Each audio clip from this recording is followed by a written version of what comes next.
Hello, this is Daniel King with my play of the day from round 10 of the Istanbul Olympiad.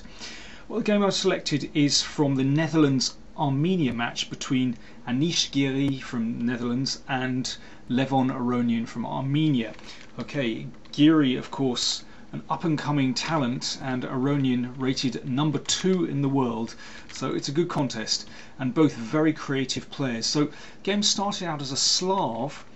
Queen has come to b3, little bit unusual but playable, and here Giri goes into a kind of Catalan opening, and you could say it's a closed Catalan, but it's a little bit unusual that the Queen stands on b3, and I have to say, don't particularly like the Queen there. Normally the Queen goes to c2 and then knight d2 and e4, and Aronian exploited the odd positioning of the Queen very nicely here with a5.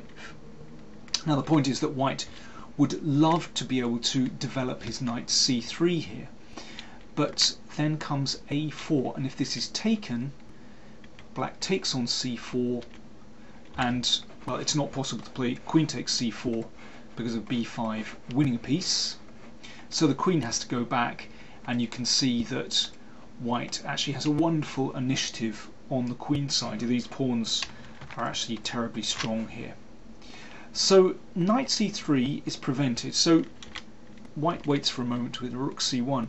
Now a4 is possible here for Black, but Aronian played an extraordinary move here, h6. Now I have to say, if a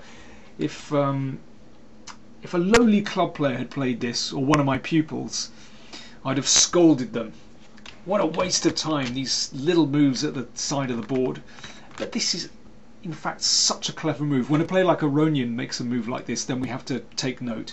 What's the point? Well, okay, first of all, knight c3 still isn't possible because of a4. Okay, but why not develop the knight to d2? Well, now we see the point of g5. Black can play g5, the bishop can't drop back to d2, it has to go to e3, and then Black plays knight g4 and gains a knight. Gains a bishop for a knight, and you could say has a slight advantage already. It doesn't matter so much about the weakening with g5. So that's the rationale behind h6. A very clever move indeed, a completely new move for this position. Giri played a4, just ruling out Black's a4 move. I have to say I don't like this because it gives away the b4 square. As we'll see later on, that's highly significant. Okay, Aronian played knight e4, throwing the knight in the middle, good move.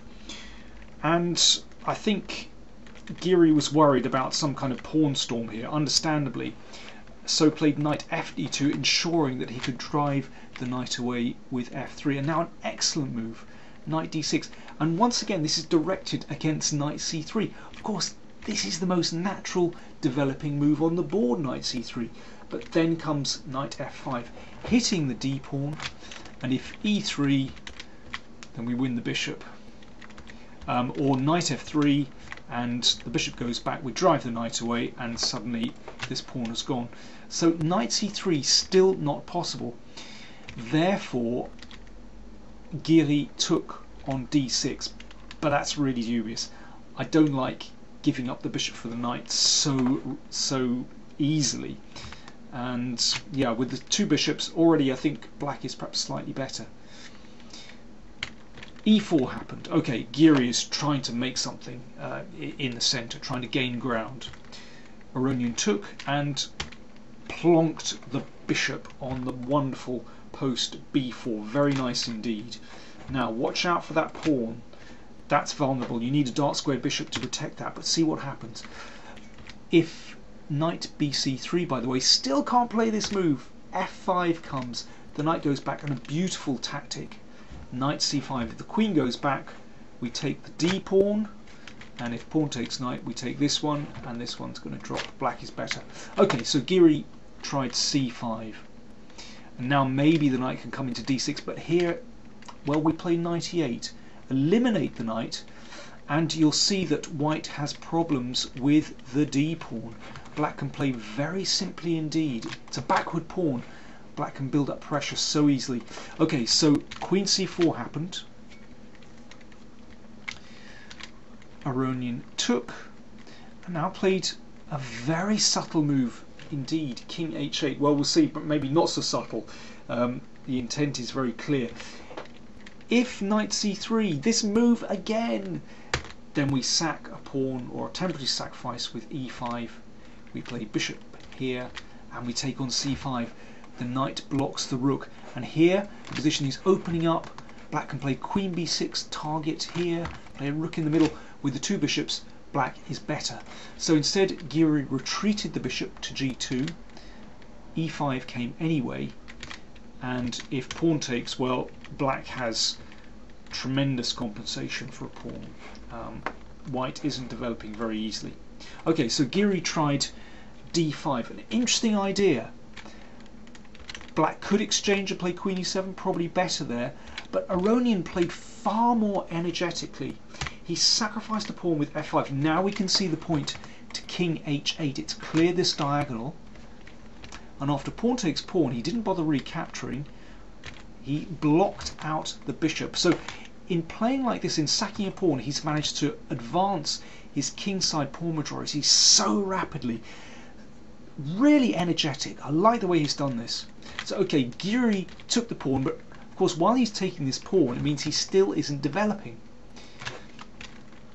c6 and bishop a6, and here's a mad moment.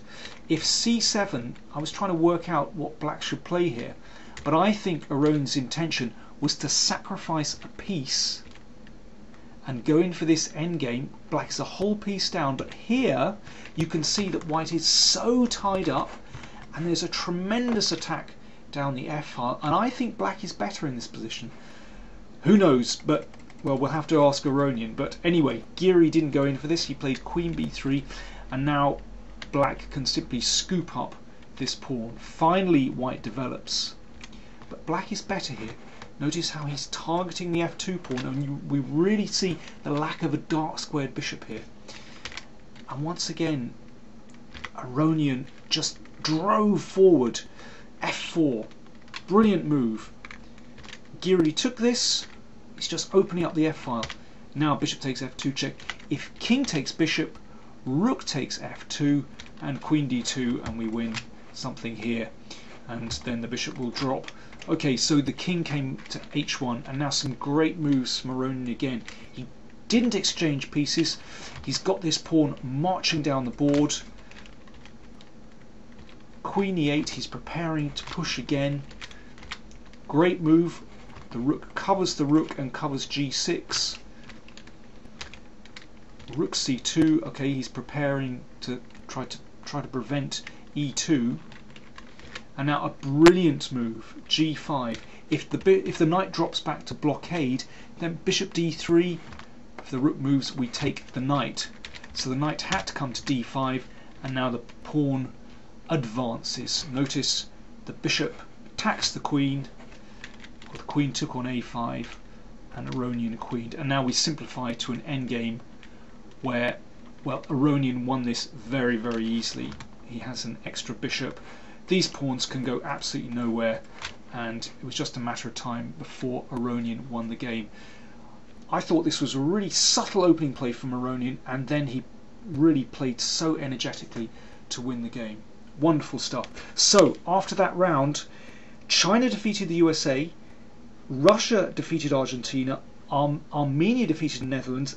They're in the lead on 17 points going into the last round. Last round pairings: Ukraine, China, Hungary, Armenia, Russia against Germany. It couldn't be closer.